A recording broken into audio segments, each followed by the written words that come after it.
నమస్తే. తనకు అధికారం ఇచ్చింది ప్రత్యర్థులపై, ప్రజలపై, ప్రభుత్వ అధికారులపై నోటికొచ్చినట్లు తిట్టడానికి, దాడులు చేయడానికే అన్నట్లుగా భావించే దెందులూరు ఎమ్మెల్యే చింతమనేని వ్యవహారంపై సీఎం చంద్రబాబు తీవ్ర అసంతృప్తి వ్యక్తం చేసినట్లు టీడీపీ అనుకూల పత్రికల్లో వార్తలు రావడం విశేషం. అధికారంలో ఉన్నప్పుడు మరింత బాధ్యతగా వ్యవహరించాలి అని, తప్పును తప్పుగా చెప్పడానికి ఎన్నో మార్గాలు ఉన్నాయని, కేవలం బూతులొక్కటే మార్గం కాదు అని, తీరు మార్చుకోవాలి అని చింతమనేనిని సీఎం హెచ్చరించినట్లు తెలుస్తోంది. వివరాల్లోకి వెళితే 3 రోజుల క్రితం ఓ పెళ్లి వేడుకకు హాజరైన ఎమ్మెల్యే చింతమనేని అక్కడ ఓ కారు అడ్డంగా ఉండడంతో ఆ కారు డ్రైవర్పై దుర్భాషలాడి చంపేస్తా అంటూ బెదిరించిన వీడియో వైరల్ అయింది.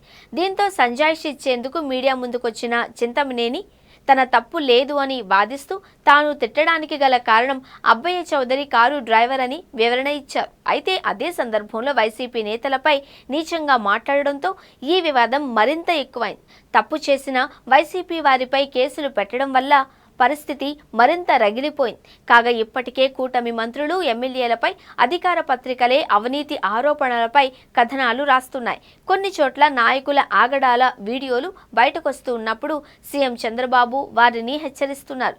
ఇదే వైఎస్ జగన్ హయాంలో జరిగితే ఆరోపణలు వచ్చిన ఎమ్మెల్యేలు, మంత్రులతో కనీస వివరణ కూడా తీసుకునేవారు కాదు అని టీడీపీ వర్గాలు అంటున్నాయి. టీడీపీ అధికారంలో ఉన్న 2014-19 కాలంలో ఓ మహిళా అధికారిపై చింతమనేని రెచ్చిపోయిన ఘటన వల్ల ఆ ఎన్నికల్లో పార్టీకి ఎంత చెడ్డ పేరు వచ్చిందో అందరికీ తెలిసిందే. ఇప్పటికైనా చంద్రబాబు హెచ్చరికలతో చింతమనేని తన తీరు మార్చుకోవాలి అని టీడీపీ శ్రేణులు కోరుకుంటున్నాయి.